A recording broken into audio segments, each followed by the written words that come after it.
Well, welcome to part 8 of our social media series. This is going to be the last follow-up that I do for now. I might do this again in another year to catch you up on what's going on in social media world.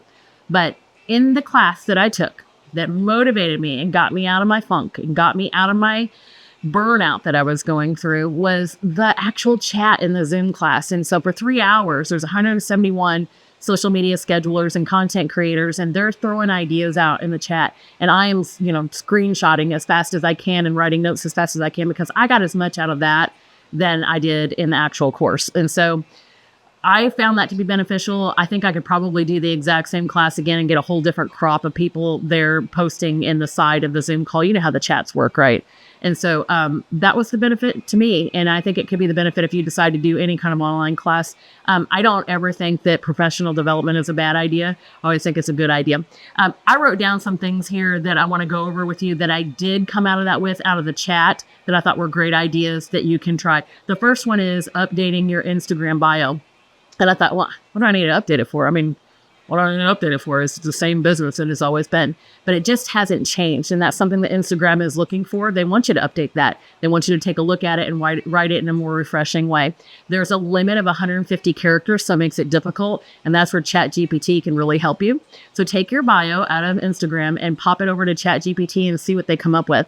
And then ask ChatGPT to make it more friendly, more vibrant, more fun, and see how it changes. The other thing that happened when I put it in ChatGPT that wasn't in the notes from the class was to use emojis there. And I've been putting emojis in my comments a lot because I know the algorithm does like that. They do favor it. And so I try to use them. I hate cartoons. I don't know how you feel about that, but I feel like a brand like Melrose and your brand, anybody's business is their brand. Your brand is important and your brand is not funny or a cartoon. So I hate emojis for that reason. But it is something that the algorithm really does like. And so I put 2 emojis inside of the Melrose new bio. Go look at it and see what you think. If you are having difficulty keeping your characters down underneath your limit, definitely use ChatGPT. That will help you with that. That's one thing I got out of the side notes.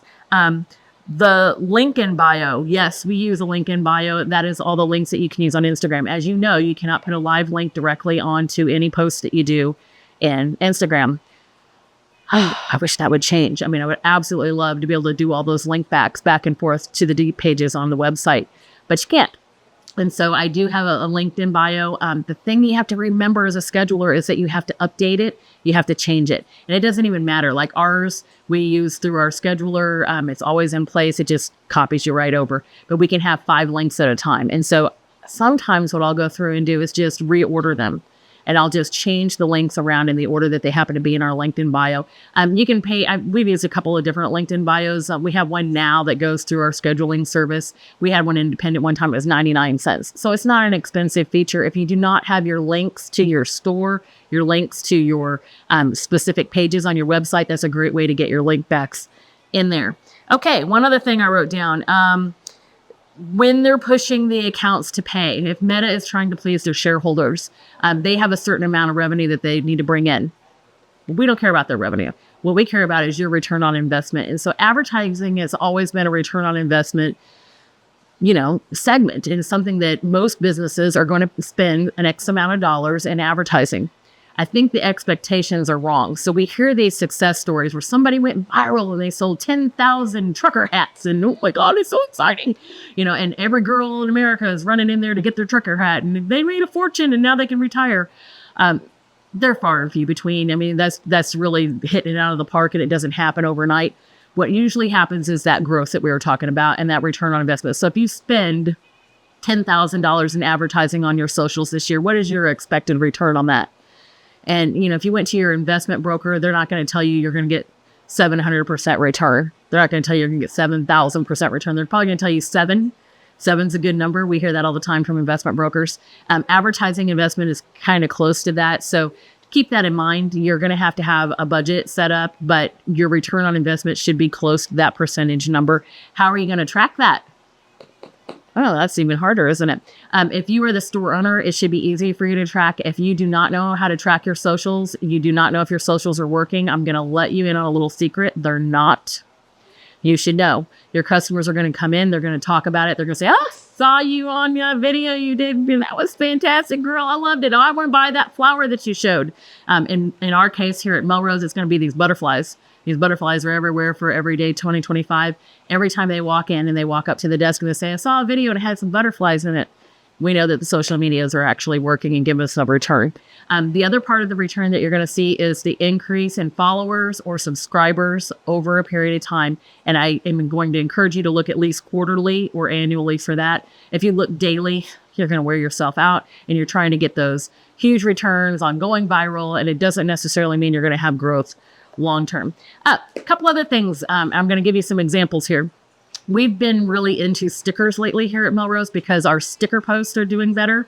If you don't know how to make a sticker, you can make a little GIF and then you can upload it into your account, and then your keyword is going to be the name of your store. So then for us, it's Melrose INTL. If you want to use any of ours, by the way, you're welcome to use them. So when you go to the stickers, let me walk you through how this is going to work here. So as you go onto your phone and you are making a post and you're making a reel, you're going to select sticker, and then in the box, you're going to type whatever your keywords happen to be. In this case, we're going to do Melrose INTL, and then all my stickers are going to pop up. That makes it a little bit easier for you to use.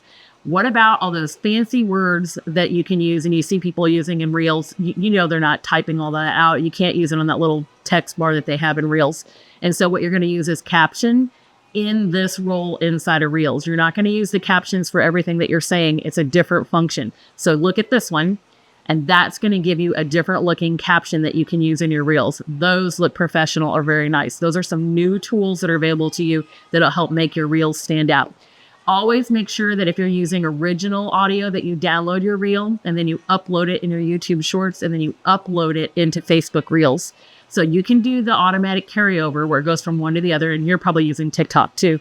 Download it down, put it in your camera roll, go over to your other social media platform and upload it.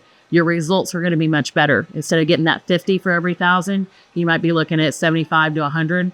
I know, small numbers, right? But those numbers make a difference. And so making sure that you're downloading out of wherever you're creating and then you're uploading onto each of those social media platforms, that will help you considerably. One other person asked me one more thing, and I want to close out with this one. Why is it that Melrose does not force all of their employees to like all of your posts when you're doing a live in Atlanta or you're making a post? Like, why do we not see the employees of the business? And I think that goes back to the early days of social media. A lot of companies don't want to tell their employees what to like and not like. Probably they don't want them on social media during the day either. But it is something that is good. I will tell you is kind of contradictory, because if you are constantly pushing your employees to like something, the algorithm's smart. They're going to know. They figure out who's working where and who's always constantly the first person to post. And I have seen that if you are the first person every time or several times in a row, all of a sudden your content will get suppressed. And so you want that to kind of rotate. Who likes your reel first? Who likes your post first? Different ones on different posts. Don't like every single thing that your company does, because that will actually cause more suppression than what it's worth. In that same vein, I have hidden pages and aliases. Yeah, I do. I have Leanne Moyers. I have Melrose International. I have Melrose at Market. I have Melrose for Fun. I have all these different little aliases that I can go through and like something. So if I find I did something that I really want to put extra likes on or extra love for, yes, you can do that. Yes, it's kind of cheating, but you don't want to rely on that, because if you do it on every single thing that you do, they will catch on and they will suppress you. So I would say only use it for special occasions, if that makes sense to you. If you have any questions about what we've gone over in this 4-part social media, the updated 5, 6, 7, and 8 sections, by all means, reach out and send me a message. I'm happy to answer any very specific questions that you have for your business. 1, 2, 3, and 4. You definitely want to go back and you want to watch those. I'm going to put the cards there. I'm going to put the links down below. We love that you're here with us. Thank you for subscribing.